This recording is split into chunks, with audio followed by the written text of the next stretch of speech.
So you've seen The Matrix, but have you seen Equilibrium? Is it like a Matrix spinoff? Oh man, Kung Fu. So like a Matrix spinoff? Man, it's so good. I haven't seen it.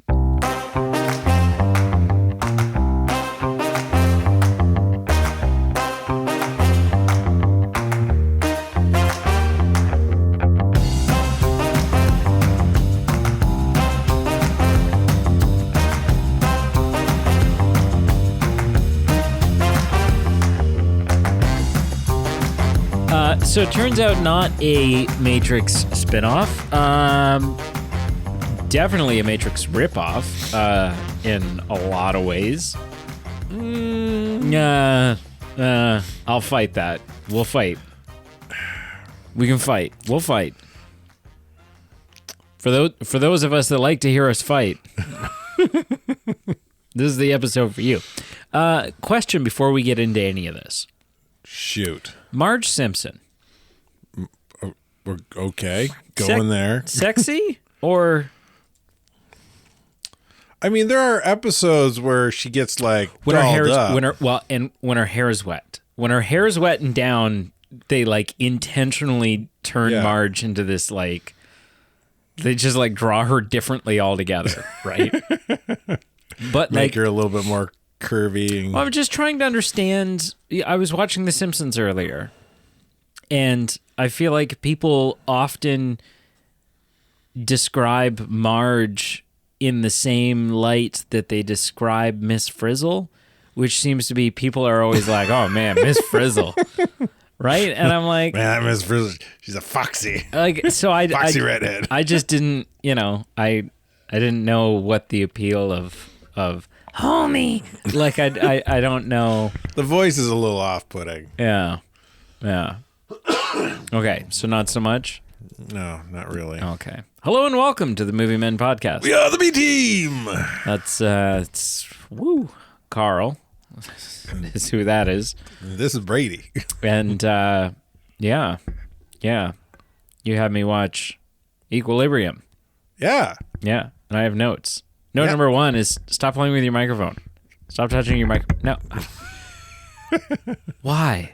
We went so long. You honestly, listen, I don't pay you enough compliments. You had been doing good. It's because you bring it up. You were doing well. You said something, and that's, But you were already touching it. Yeah, but that's not what if you had just to... shut up, then I would have probably eventually stopped touching it on my own. And yeah, eventually. Like when you went home. Anyway. So Equilibrium. Yeah, first impression. You made me watch it. Yeah. Again, I won't bring everyone up to speed every time, forever and ever, but it's still a recent enough thing, so I'm going to touch on this. We've recently started a new series in which Carl and I each made a list of movies that we've seen. We were pretty sure the other person had not.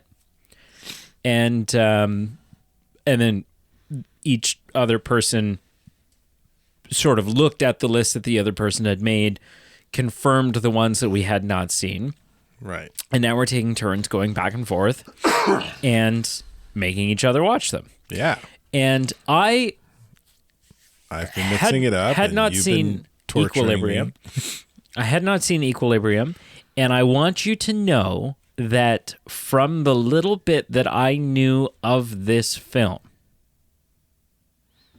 okay, I had no interest in watching this.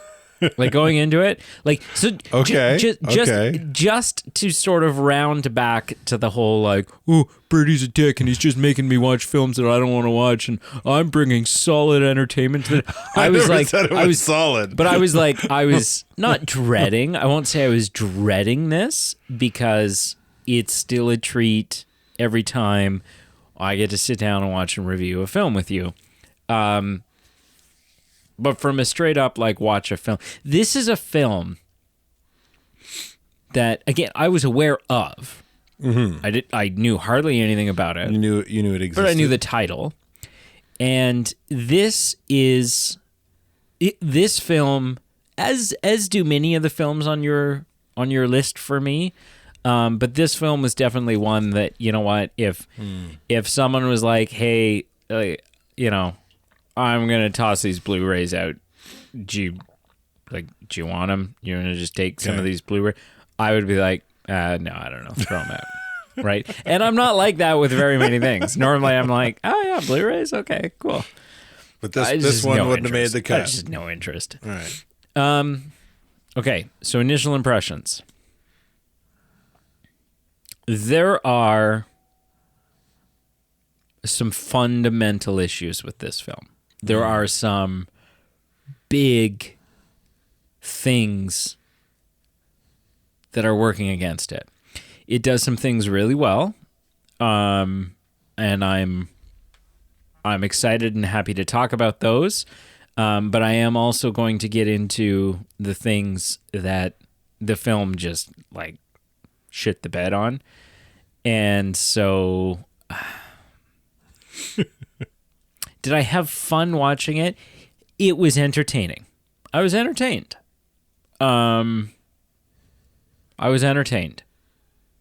But I don't think, you know, it does not belong in the same room, the same hall as The Matrix, like by any stretch of the imagination. And I didn't love it. I was entertained. I didn't love it. What are your thoughts? So I'll start by mirroring your last point. I don't think it's in the same league as The Matrix. You did make a quip about some of the CGI. It's definitely doesn't hold up as well. I don't think some of the Matrix CGI holds up, right. But the CGI's, which is 2 years older than this film. Yeah. This film came out 2 years after the original Matrix. That one, the graphic quality the CGI quality is still better, I would say. That being said, there's a lot of really cool, subtle things that this film does that I really like.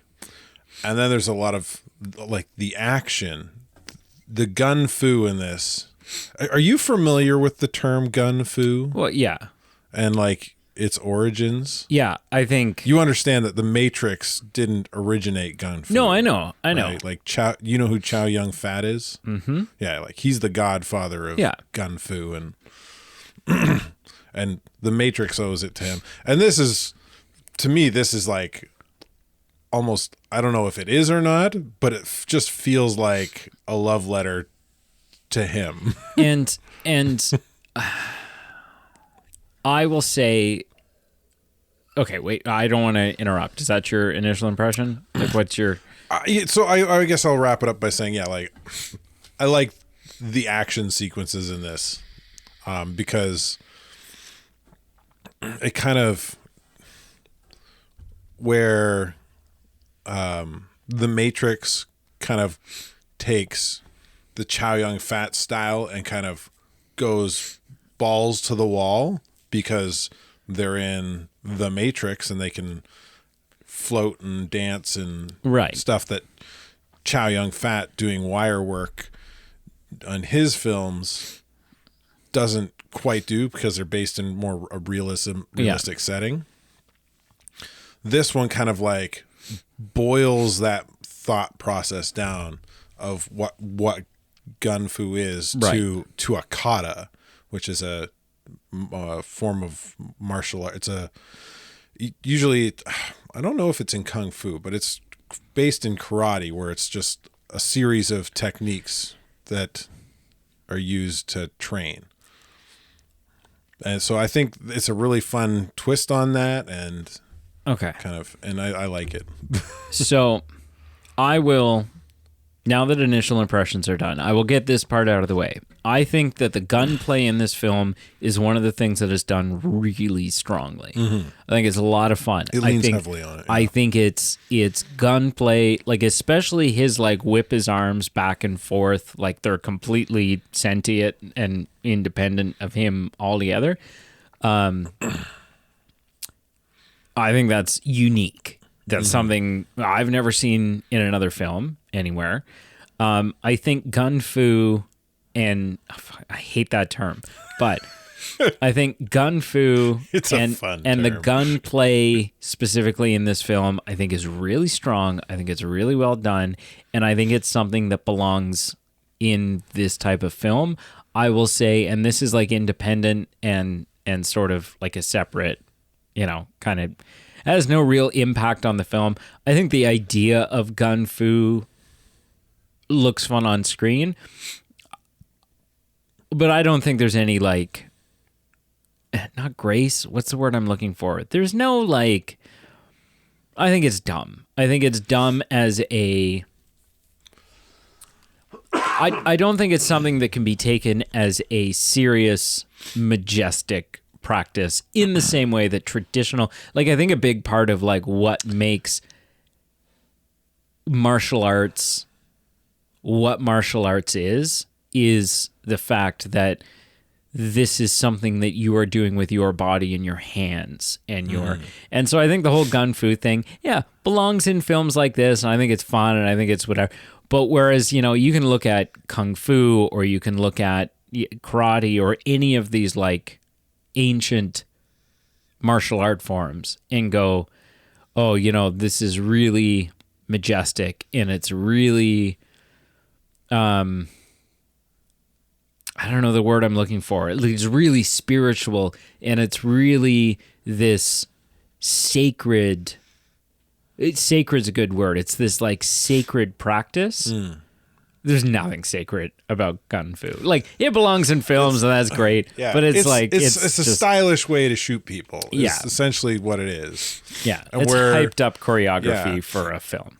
I think the gun fu they made for this fits really well into the setting we have here, like a very sterile society. Yeah, where if you were to try to do kind of Chow Yun-Fat's signature kind of sliding down a banister and shooting 30 people while you slide down a banister. Yeah.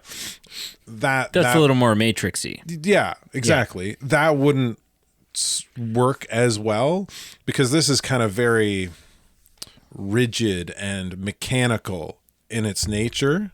Yeah, with the kind of, because it's based on, they've created, and they do a great job of kind of explaining how it works in the film.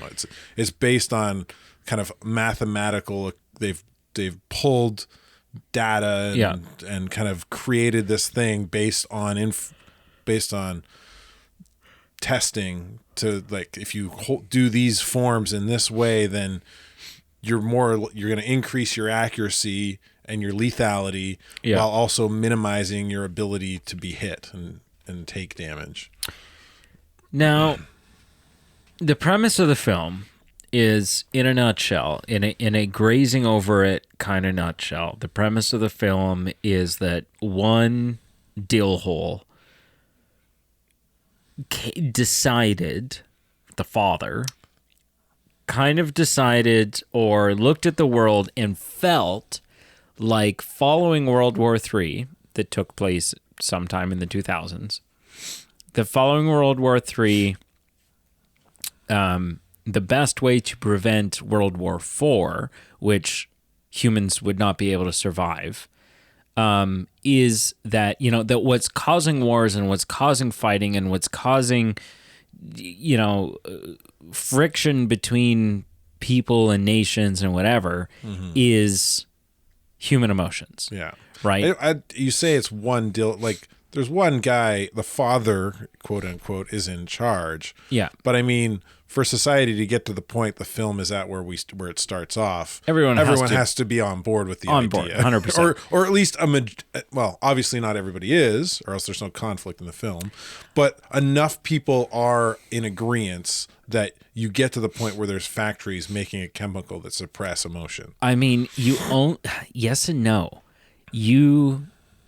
As far as the factories go, you need to be paying well, right? Like it's a job available to people, probably a decent job with some sort of a pension. It's factory work that is available to people post World War III when much of the world has been destroyed. As far as getting the every day-to-day people, the bankers and the grocery store clerks and the whatever to get on board with this, you only need enough people in agreement to form your militia. And then the fact that you not complying results in death is going to get the majority of the rest of the people on board. Like, there's a lot of dictatorship going on here. We don't know how it gets. We really don't know how it gets to this point. No. We get at the very beginning of the film, you get a brief sort of lore dump of World War III happens. Humanity decides that what remains of humanity, at least in this isolated pocket, decide that the best thing to do to prevent World War IV is to rid ourselves of human emotion, because human emotion is what makes us erratic, dangerous creatures. Yeah. So the premise of the film, the setting is that human emotion has been outlawed. It's illegal. There is a mandated emotion wiping, mind numbing injection that people take. Seems like on a bi-daily, like twice daily basis, at least. And there are enforcers, these guys named clerics, that are like sort of cops. the agents, the detectives, the U.S. Marshals, if you will, of this thing. So I think this is really important because this was something I was thinking about through the whole film. And this is going to take a minute or two, so bear with me. Okay. But I am going to read off an official, like, psychology-based, peer-reviewed. This is a list of identified human emotions. Sure. And they're broken up into categories. So the first category is accepting/open is a human emotion. Mm-hmm. And under that, you have calm, centered, content, fulfilled, patient, peaceful, present, relaxed, serene, and trusting. Those are all sort of accepting emotions. Then we have aliveness/joy. And under that, you have amazed, awe, bliss, delighted, eager, ecstatic. I struggle with that word. Enchanted, energized, engaged, enthusiastic, excited, free, happy, inspired, invigorated, lively, passionate, playful, radiant, refreshed, rejuvenated, renewed, satisfied, thrilled, and vibrant. Are you going to read this whole list? Yes. Because I think this is important. Okay. I think this is important. Okay. Next, we have... You can't summarize it? No. Next, we have angry and annoyed. How much more is there? Not that much more. Okay. We're about 15% of the way through. Go good. Next up, we have angry and annoyed. Okay? I'm getting angry and annoyed. We have agitated, aggravated, bitter, contempt, cynical, disdain, disgruntled, disturbed, edgy, exasperated, frustrated, furious, grouchy, hostile, impatient, irritated, irate, moody, on edge, outraged, pissed, resentful, upset, and vindictive. Right? So those are our angry and annoyed ones. Then we have courageous/powerful. This is a short list. You have adventurous, brave, capable, confident, daring, determined, free, grounded, proud, strong, worthy, and valiant. Okay. Under connected and loving, We have accepting, affectionate, caring, compassion, empathy, fulfilled, present, safe, warm, and worthy. Under curious, we have engaged, exploring, fascinated, interested, intrigued, involved, and stimulated. Under despair, There's more? under despair or sad, we have anguish, depressed, I'm feeling that way now. despondent, disappointed, discouraged, forlorn, I'm forlorn at the moment. gloomy, grief, heartbroken, hopeless, lonely, longing, melancholy, sorrow, teary, unhappy, upset, weary, and yearning. Mm-hmm. We're about halfway through. Can we just stop here? Then we have, well, sure. But like, I think the okay, point so is... the name of the other categories is disconnected/numb, Okay. embarrassed/shame, Yeah. fear, Okay. fragile, Right. or fragile, Fragile. grateful, Mm-hmm. guilt, Mm-hmm.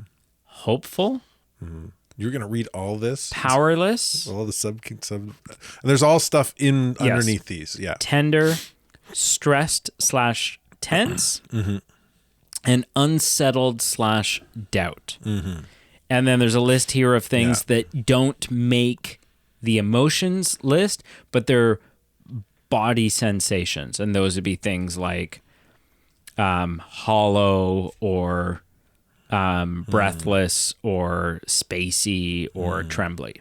Okay. Of the ones that I read, is there any disagreement that any of those are human emotions? Oh, absolutely. Obviously, They're all not. human Yeah, emotions. for sure. Cool, great. The problem with this film is that it's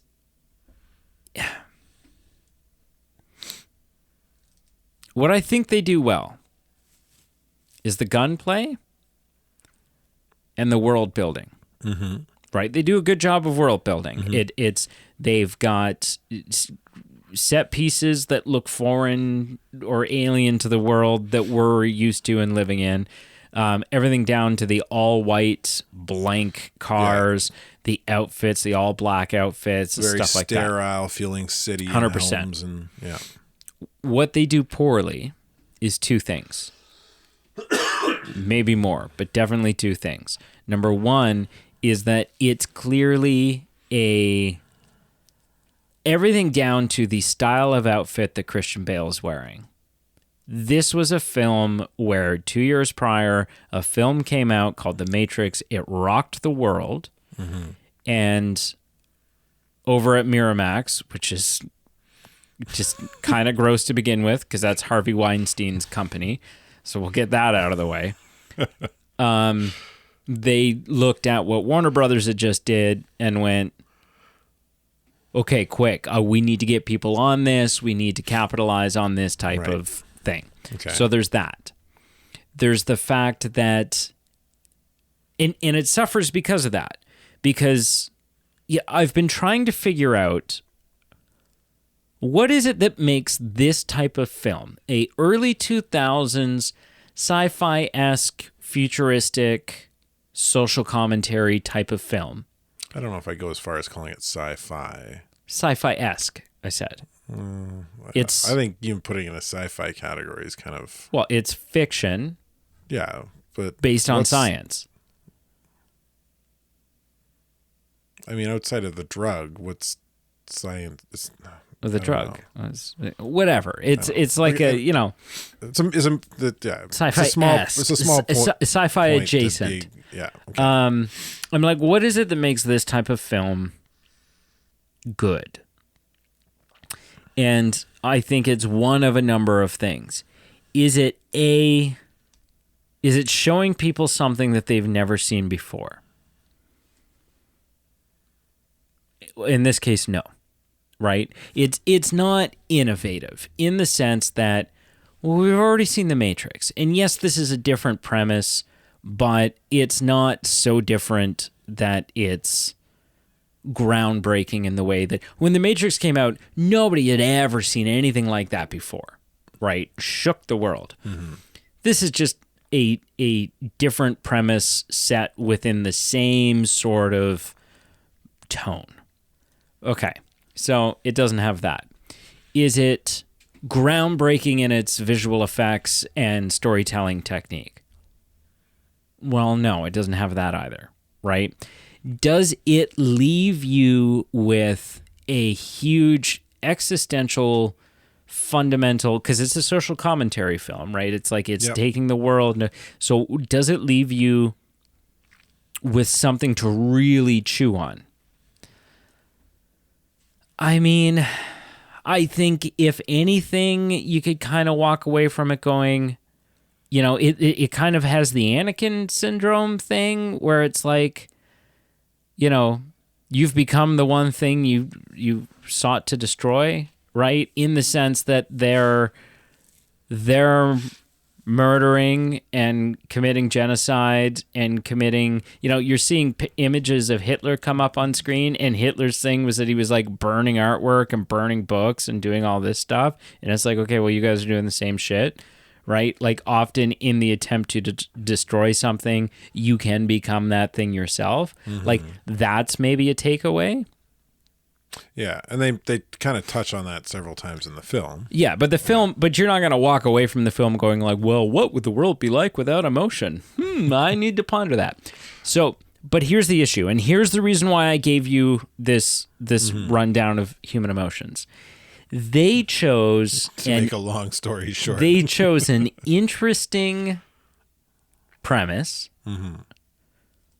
but an impossible one to execute properly. Because many of the emotions that I just rambled off here, several people in this film, including Christian Bale's partner, like the second partner, that's like the one that's kind of becomes a little bit of an adversary for us because he's on to us, and he is the Dudley Do-Right, he is taking the drug, and he's towing the company line. They show those emotions, right? Like they show some emotions, because here's the thing. Like for instance, when they're doing their hand-to-hand combat training with each other, right? And his partner, that is like bald-headed black partner, smirks a little bit when he goes to. That's amusement. He's showing amusement. He's amused by what's being said. The only way, and whether it's disdain or apprehension, he shows a lot of apprehension. Many people are apprehensive of. So your takeaway was that the drug completely removes emotion? That's the point, isn't it? I've always understood that the drug suppressed emotion. So there's still emotion there, but they're not allowed to show emotion, right? They're not allowed to feel. And so whether it's just suppressing it, whether it's doing 100% of the work, or it's doing 70% of the work and you have to do the other 30, nobody is succeeding in doing the other 30. My second counterpoint would be that you understand that the top dogs weren't taking it. But the black guy was. Not that you know of. The kids were. The son still shows amusement. He's in the room with the head honcho. Right. A room full of violations. Mm-hmm. If he's as right with the law and straight shooter as you say he is, then what? Then why is he in that room full of violations? His partner, the black guy? Yeah. At the end, he's in cahoots. Okay, and but the kids, right? Christian Bale's kids. Sure. Christian Bale's son for sure is taking it. No, he hasn't been taking it since the mom died. He says the mom died, right? But he's still like. This is the fun thing of the film. There's lots of little you can the what's his name? He's not the father. He goes by. But he is the father, but he goes by something else. The guy that Christian Bale is directly reporting to. Yeah. He's taking it because we see him take it at the start of the film. When it's first introduced to us that they're all injecting each other or injecting themselves in the neck, we see him take DuPont. it. Yes. He's taking it. And he smirks. And he's apprehensive of Christian Bale. Like, my thing is like, in the only way, everybody who has a speaking... Hang on. I feel like we're talking about two different people. You're talking about the guy who he has the big gung fu battle with at the very end? Yeah, the guy that keeps appearing on the screen to talk to him and gives him the okays and the go-aheads. Oh, he's definitely not taking it. But we see him take it at the start of the film. He injects himself in the neck with it when we're first introduced to the fact that they're all injecting themselves. I would take that as a fake vial or an empty one. Okay. He's literally collecting artwork, quit hitting the table. having pets, Everybody, who do you think collected all the stuff in the room that final battle took place in? He's a sense offender. Okay, but everybody in this film who has a speaking line expresses emotion. Every single person in this film. I'm not disagreeing with you. I take that the drug suppresses, not removes. Okay, but then everyone's an offender, even if they're not collecting contraband. Because here's the thing, I'm not disagreeing that it's a muddy thing. The inflections in our, like, the cadence in our voice when we're talking, our diction, that is one of the ways that we express how we're feeling and emotions. And right now, I'm apprehensive. I'm, whatever.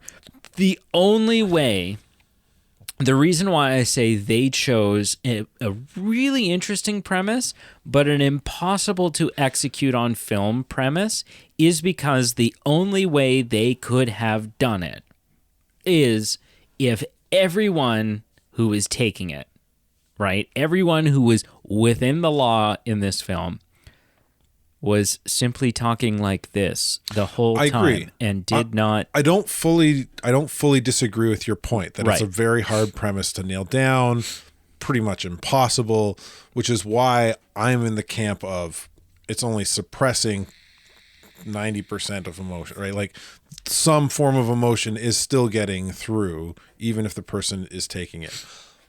I'm also pointing out, though, that I think you missed a lot of people aren't taking it. No, and I get that. No, like and I get that. The DuPont, you on second, like watching it late, if you watched it again, there are tells that you can tell he has emotion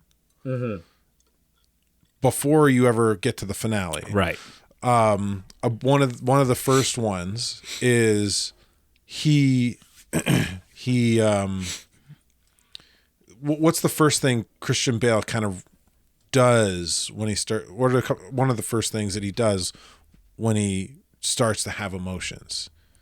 He's in the group of people, he drops the vials, people are walking, he starts walking up the stairs, he takes his glove off, and he kind of starts feeling. He's getting right. There's a moment not too long after that where you see DuPont kind of, he stands up, walks beside his table, and he kind of like caresses his table a little bit. Right.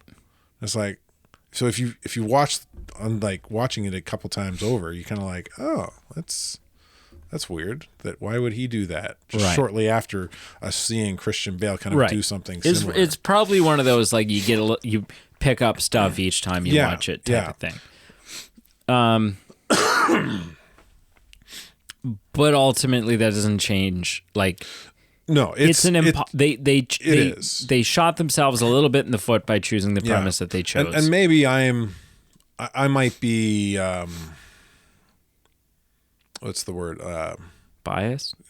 Fan cannoning. Sure. A little bit by saying head cannoning, saying it's only suppresses because or else all this other stuff doesn't make work. sense. Yeah. It doesn't work, right? I honestly didn't pay that much attention to it this watch because I've kind of thought that way for a while, since the first watch, probably, right?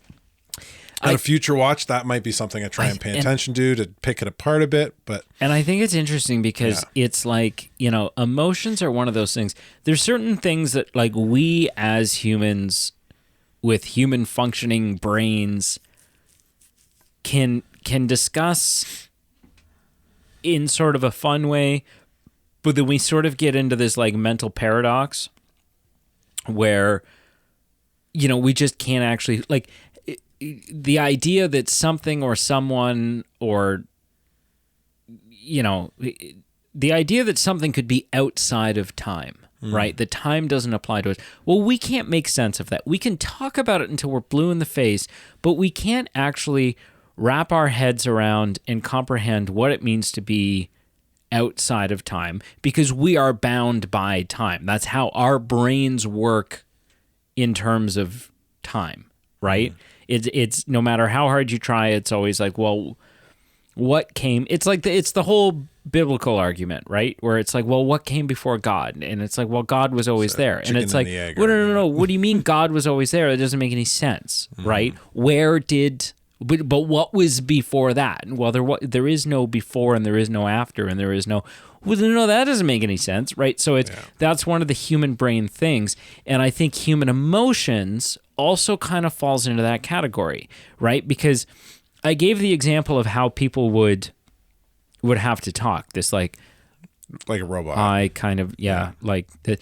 But then an argument could be made of like, well, that's just someone being removed, or that's someone being empty, or that's someone being indifferent or listless, and those are all also emotions. And so it's kind of like no matter what you do, our brain is looking at it going, well, it's still an emotion. It's not an excitable emotion, and it's a very monotone emotion, but it's still an emotion. It's like I said, it's not.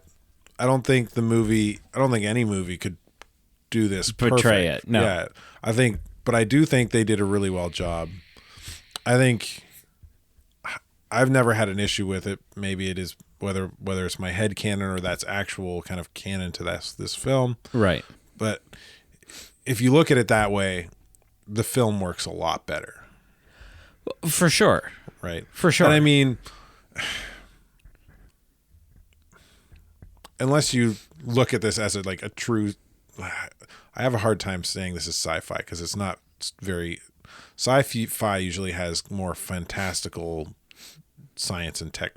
It can. This like the pill, this dose thing is as close as this gets. Everything else is very grounded. It's futuristic. It's a futuristic. It's post-apocalyptic, but it's also futuristic because if a film comes out in 2002 and apparently in the first couple years from now, so it's futuristic. Yeah, right, to a degree. Well, it's 100 years from now is futuristic. Anyway, the thing I'm trying to say is it's in terms of suspension of disbelief. It's a lot easier to suspend disbelief and accept this film if the drug suppresses rather than removes. Like, to completely remove emotion seems an impossible feat. Right. We already have drugs that suppress, make people feel suppressed and docile, and right, that we give people in psychiatric wards that have psychotic tendencies or aggressive tendencies. Right. So it's much more believable and easier to suspend disbelief and accept the premise of this film that way, which is one of the reasons I guess I do it. Would you just find something? What is your fascination with your microphone today? I don't know. I don't know either. I want to touch it. I did find something, but it's unrelated. It just popped up. It's like little ads or whatever pop up when you open Google. I just saw the talking, so it gave you a suppressant. Well, I saw the verdict on the the big Trump hush money trial, which I didn't see until just now, and I didn't know that was a thing. But I knew the trial was a thing. I didn't know that a verdict had been arrived at today. So that's whatever. It's neither here nor there. Yeah. We're not a political. We're not going to comment on it. No, we'll talk about it after. Sure. Yeah, but at the end of the day, I think it's a, like, even, when Tom Cruise, when Christian Bale is doing some of his gunplay, there's a moment where he does like I don't know if it's a front flip or a back flip while he's shooting or whatever. And it's like, stuff, yeah. It is very, I have to think that when this film came out, a couple of people over at Warner Brothers, probably even Keanu Reeves himself, was kind of like, what the hell, man? Like, it's clearly them trying to capitalize on a trend. There's definitely a trend. It's heavily influenced by The Matrix. I do not dissuade from that, no. And it doesn't do anything it doesn't do anything better than The Matrix does. No. I've already said the Matrix is a better film. Right. It does do a lot of similar things. I don't think does anything particularly better. No. One of the things I like that they do, and the Matrix kind of does this when it jumps between worlds. Right. This one does it when emotions start rising. It plays with color and the filter and kind of the warmth of the palette that you're watching. Christian Bale's face becomes much brighter and flusher and colorful when emotions start rising up in him. Yeah. I feel like they could have played with that a lot more. You seen Pleasantville? No. Oh man, we're gonna add that to the list. Pleasantville is this film about these two kids that get stuck back in the, I don't know, it's like 60s, black and white television times. Okay. And essentially, it's like they get stuck in television times. Where everybody's kind of like this. It actually probably plays with this kind of premise of suppressed emotions a little bit better. But like, people start feeling emotions, and when they kind of Tobey Maguire. Yeah, when they feel emotion, they go from black and white to full color. Oh, geez. Tobey Maguire, It's really Reese cool. Witherspoon, William H. Macy, and Paul Walker. Yeah. It's a good film. Yeah, I don't know It's how cool. I haven't seen I watched it in TV in school. Okay. Teacher, it's got a scene in it where one of the characters, a female, starts pleasuring themselves in the bathtub, and they go from black and white to color. Okay. The teacher had to fast forward through that part. It was funny that she was like, "You're showing us this." Anyway, I can't even remember what class we were watching it in. Oh man, dirty teacher showing us a dirty film. Multiple paintings of nude people are shown. Yeah. But it's really cool in that it plays with color that way. And while Equilibrium is way more subtle with it, Right. and doing it as overtly as Pleasantville does it would kind of, I think, detract from this film if you were to do that. I think they could have played with it more. Okay. Right? Because they've got that it's really gray, black and white, sterile filter and colors. Yeah. In the very beginning, I think they could have done a better job of slowly kind of removing that permanently, but they constantly swing back and forth with it. So I would like to point out that when the film started, and as soon as I saw Sean Bean on screen, I said, "Yeah, of course. Oh well, he's gonna die, of course." And 5 minutes later, every 5 minutes later, Sean Bean was dead, and I just don't even know why. If he's only going to be in 5 minutes, why do you even get Sean Bean? Why do you pay for Sean Bean? Like I said, and I'll say it again here for the folks. when you need somebody to carry some gravitas and an air of importance and then die 5 minutes later, you get Sean Bean. But they would have had to have paid, like, this is a year after Fellowship of the Ring. Oh, he would have been like Sean Bean's healthy, yeah, in a good part of his career at this point. Not that he's not now, but yeah, it's just shocking to me. I have seen a show where he survives. Well, it wasn't Game of Thrones. The first season. Oh, Game of Thrones. No. He like survives the whole first season. He does in Game of Thrones. No, it's something Frankenstein. Oh, okay. Yeah, he survives. So the first season of Game of Thrones, I thought was fantastic. And then I think it's like the season finale or close to, and they like literally cut Sean Bean's head off. Game of Thrones has been out forever. I don't like whatever. No. Spoiler alert. They literally chop Sean Bean's head off, and then I'm just like, what?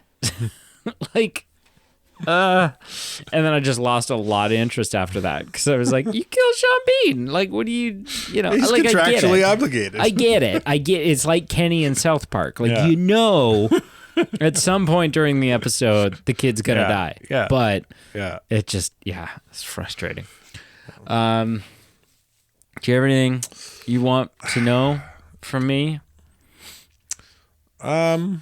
I feel like I didn't find it as scary as Robin Hood Men in Tights.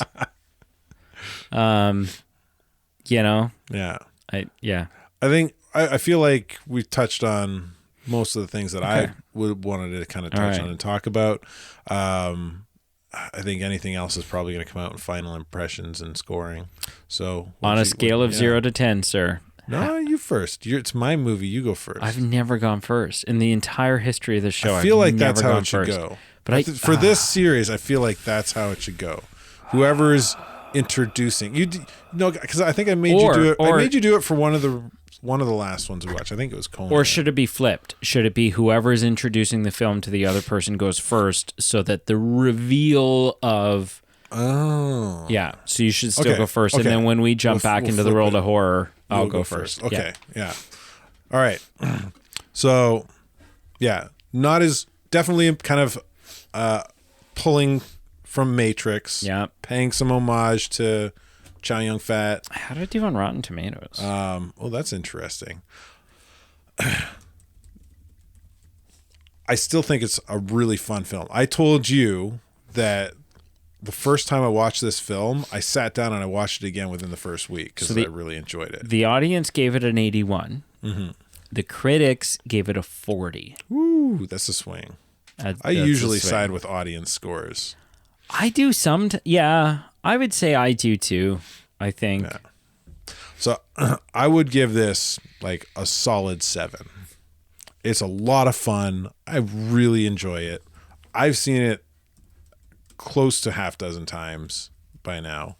I thought I owned it on DVD, but apparently I didn't. Yeah. But because I know I've watched it enough that I should own it on DVD.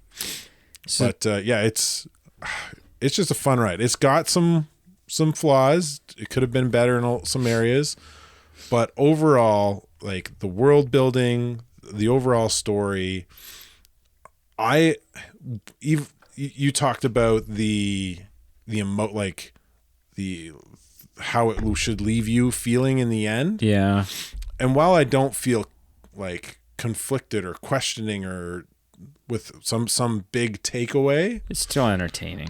I still go, like the way Christian Bale presents the character feeling emotions for the first time and coming to grips with those, and like it's really entertaining, even if I'm not left with some moral quandary or life lesson. Right. Which I don't think every film needs to make you feel that way. That's why most action films. That's what most action films do. And I did enjoy. They're just fun. They don't leave you with any kind of moral quandary or life lesson. I did enjoy seeing Sean Pertwee as father, who also plays, I think, one of the best, maybe not the best, but one of the best versions of Alfred Pennyworth in the show Gotham. Yeah. Also interesting of note here before I give my score, the film had a $20 million budget. Mm-hmm.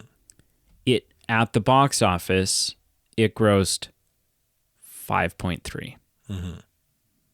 5 point. It didn't This lose was money. no, it lost a shit ton of money. You said it grossed. No. Yeah, grossed, Not net. not net. Right. It total box office was 5.3 million. Hmm. A quarter of what they spent on the film. That sucks. Like this was a flop. financial nightmare for Miramax. Sorry, Weinstein. sorry, not sorry. Sorry, not sorry, you piece of shit. Well,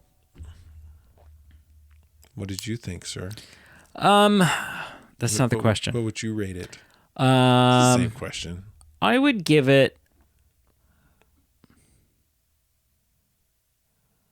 a 6.3.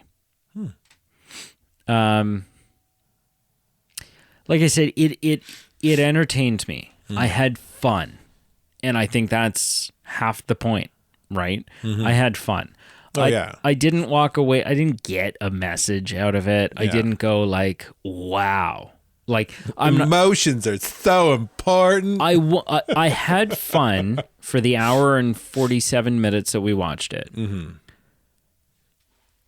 I won't be thinking about it tomorrow. No. Right? And so it didn't impact me. It's not going to have a lasting effect, but it was a good ride while I was on it. Yeah.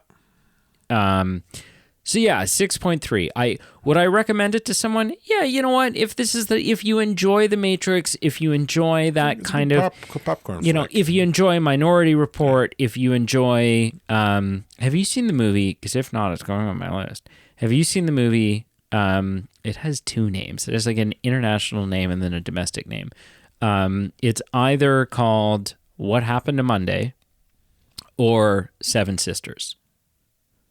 It doesn't ring a bell. Okay, so similar type of film that's going on my list for you, 100%, and we'll probably watch it sooner than later. If you enjoy that type of film, then I would recommend it, but also don't walk away from it expecting, or don't walk into it expecting a masterpiece, because it's not. No, and I kind of said it. I'm going to say it again. It's an action flick. Yes. And there are some outliers to this comment, but usually action flicks don't have a message or a life lesson or a moral quandary that they're trying to leave you with that you need to wake up the next morning and go, oh, damn. Yeah. Right? Like The Matrix doesn't do that. Oh, bullshit. Oh. Listen, The Matrix came out in the year 2000. To this day, there are full movements, huge groups of the population that are convinced that this is a simulation. 100%. 100%. It is any of this real, and if it isn't, would we even know? I'll retract the comment. Oh, gosh. It is one of the most... I'll retract. Yeah. Yeah. Okay. I'll give it to you. Yeah. But I think my point still stands. For the most part, action films are just sit down, enjoy. Yeah, for sure. Fun films. Yeah. Which isn't a bad thing. No. Movies don't always have to do that. Sometimes it's just there to entertain. Yeah. And that's what this does. It does it well.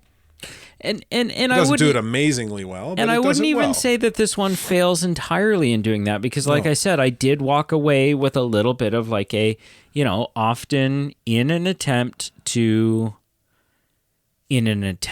destroy something, you find yourself becoming that very thing. Yeah. If you dig, you could find something to chew on. And I grasped that about halfway through. Mm-hmm. I was like, this is what I'm gathering from it. Mm-hmm. So what'd you watch this week? Ooh, I got movies I watched some stuff. Let me just bring up my I'm notes. excited. I write it down or else I'd never remember. I finished. I'll start with Tales of the Empire. I finished Tales of the Empire. And?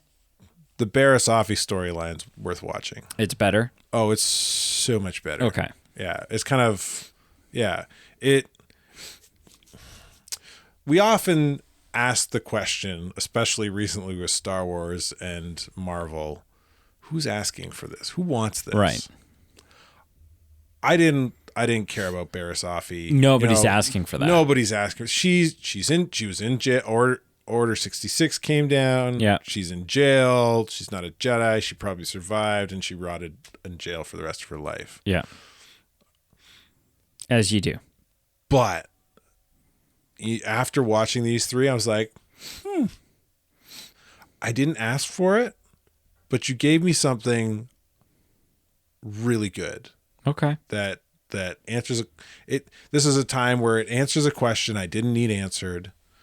Kind of like Solo. And it was really enjoyable. Kind of like Solo. Nobody asked for that, but it was still fun. It was still good. Yeah, but I didn't even like some of the answers that I got. Okay. With Solo, a lot of the head canon that was replaced with their canon. Yeah. My head canon's better. Well, right. You enjoy your head canon more. Or old lore canon was better. Right. Okay. Right. Either or. Right. So and that's a whole nother ball of wax because you're playing with beloved storylines in that world. But so this it was good. It was a really good kind of telling us it was very much a swan song kind of story for Barasafi. Yeah. And it was really good. I really enjoyed it. I could do without the first three. You could skip those. Anybody who's listening that is kind of wants to watch them, I'd skip the first three. They're unimportant. Okay. Family movie night, Friday night at my house, sometimes Saturday night, depends on the schedule for everyone. Are you inviting everyone? No, is that what's happening this right is now? my family. Not you want to drop your address? You're not allowed. No. It's in it's in Hanover. I mean, I feel like I could just pop in sometime and be like, family movie night. Anyway, so we kind of go around and whose pick is it and kind of who gets to pick. And this last week was my pick. And I thought, I'll pick something fun I usually try and pick something that the kids will enjoy. And Laverne's been really, so we got the girl and the middle boy and young boy who's only a year and a half. The youngest boy, he doesn't watch TV. He runs around, he causes chaos kind of as much as a year and a half old can kind of teases his older brother right a little bit and tries to egg him on. Yeah, like, hey, let's play kind of. Yeah. Anyway, but the older boy, he'll sit and stare at the screen forever. He's at that age. Anyway, so I picked something that he would enjoy and that my older daughter would enjoy and that me and the wife wouldn't completely detest. Right. So we watched, I picked a movie called Monster Trucks. Oh, okay. You know the one I'm talking about? The live action. Yeah. It's a live action with some CGI monsters that kind of end up inside a vehicle and make it move around, and it was all right. I mean, that was one that I thought the trailers made seem way cooler than the actual film was. It was fun. It was really fun. It was a goofy, fun kind of youthful comedy. It was pretty. Yeah, it was pretty cool. Some of the concepts that they did, and I enjoyed it. It was a fun flick. Flippy flick. But one of my afternoons off because I work nights, so I kind of work half days and then work the rest of the day in the evening. Yeah, I was home alone, and I watched a new Netflix film called Atlas. Okay. Yeah. Yeah, that was fun. Oh my goodness. Yeah. Oh, I've heard mixed things. I really enjoyed it. Okay. Yeah, so it's kind of got big stompy robots. Deals with kind of the quandary of AI Right. and AI taking over the world, and so it's got some like iRobot kind of themes in there. Right. Which I love iRobot. But yeah, iRobot's great. So it kind of plays on those themes a bit, but humans still use AI. They find a way. I guess they find a way to kind of still use AI. Anyway, yeah, man, it was really good. It was a fun ride, for sure. Anybody who likes a good action flick or stompy robots or it was good. Okay. Yeah. I was actually really surprised with Jennifer Lopez and her acting in this. She's kind of hit and miss for me. Oh, okay. Like, not a big J-Lo fan? well, the missus and I, we watched she picked some heavy on the rom-com Right. a while back, and she was the lead in it, and it was just bad, and her acting was bad, and it's just like, what are we doing here? Why are you acting? See, I mean, But she actually she did an amazing job in this. because Atlas has both. Yeah, it has Shang-Chi Yeah, and Mark Simu Strong, Lee. and I'm Simu Lee? Simu Liu. Liu?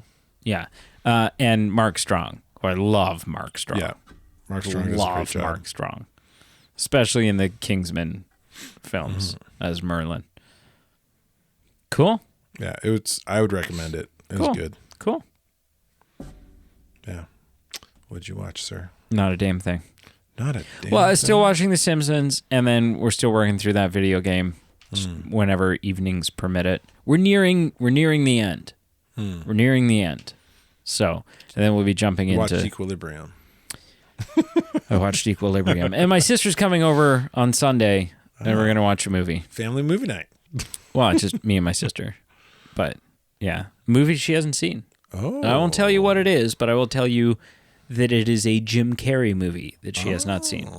So we're gonna watch that. I showed her the trailer for it, and she was like busting a gut during it. I was like, "Yeah, you're gonna have fun with it." So I'm really looking forward to that because it's fun to watch. It's fun to show someone a comedy for the first time where you're pretty sure that they're going to be laughing out loud throughout it. So, yeah, And it'd be hard to pin down, I think, what just based on that and trying to guess, it'd be hard to pin down. Right away, I'm like, it's a 2000s. it could be this, it could be this, it could be this, it could be this. It's a 2000s Jim Carrey movie. Oh, so late career. Well, later. I mean, he just retired a year and a half ago, but he's also back for Sonic 3. So He hasn't, retired. He. I would say over the last decade, almost decade and a half, he's slowed up immensely.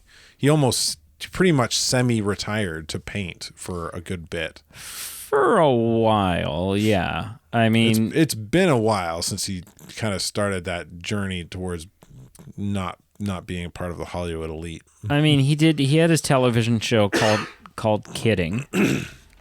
And then 2014 was the last big, when he did the Dumb and Dumber sequel. Yeah. And before that, guest appearance in Anchorman 2. It really what ended it? Because if you look at his IMDb, It was Man on the Moon. no, what Man on the Moon? yeah. No, Man Man on on the Moon's where he started that came out in losing '99. himself. Well, you could call it losing himself, finding himself. But that came out in '99. Yeah. Right, and after that, he did Me, Myself, and Irene, How the Grinch Stole did he? I Christmas, thought that was Bruce later. Almighty, Eternal Sunshine of the Spotless Mind, Series of Unfortunate Events, Fun with Dick Wow, and Jane, okay. Horton Hears a Who, Yes Man, Mr. Popper's Yeah. Penguins. What are you talking about? I don't know. I must be inferring some things No, the based thing- on behind the scenes from Man on the Moon. The thing when he really... If you've I've seen, yeah. like he Andy- literally lost himself. What do you call it? Andy and Me or something was the Yeah, documentary. Yeah. Yeah, no, I think the thing that sort of made him start to pull back from acting was Kick-Ass 2. Because he was very famously in that film. Right. It's a hyper-violent film. Yeah. And then at some point after shooting the film, but before the film came out, he had this like come to Jesus moment where he all of a sudden was like, did not condone the film at all and was and regretted being in it. So I don't know. Thank you so much for listening. Make sure you check out our Facebook, Instagram, and Twitter, all listed below. We have a Patreon page where for as little as $1 a month, you can support the show and get some fun perks in return. And we have merch. Moich. Get some We have some newish merch. Yeah. I won't call it brand new merch, but it's newish. And our 5-year shirt is still available for just a little bit longer at time of release. Teensy bit longer. So- if you ask nicely, we might keep it on. No, I don't know. Maybe. I'm not in charge of that. But don't ask nicely. Just buy it. Yeah. And then you don't Just have get to it- ask just get it nicely, and now, then you so have don't it. have to- yeah. Yeah. What are you waiting for? And tune in next week when we return to the world of the Conjuring Oh, universe, God. where Carl was in a funk last week. I quit. He was in a funk. Like, we know that he's not going to enjoy it, but I was thinking about this the other day, and I think even Carl looks back on the Nun 2 episode, and he was a little like, yeah, I wasn't playing ball. I was a little like, I was a little like, yeah. I'm all whored out. You're whored out? Who's whoring you out? Well, money's a little tight around the house right now. And then also stay tuned. Nicktoons. We have an episode coming out in the next little bit that doubles as our 400th episode and our 5-year anniversary episode. Yeah. Pete and I have been talking a lot about it. The plan is to have Carl involved. We haven't told him that yet. Uh-oh. Yeah. So. I hate it when they talk about me behind my back. Yeah. Yeah. So Nothing good ever comes of it. That's how I ended up in this stupid position. It's true. It's true. Before this, you were just the guy that came in after Pete and I recorded to like empty the garbage bin and turn the lights off. And here you are now. Sitting in front of a mic every week. Watching movies about nuns. Damn nuns.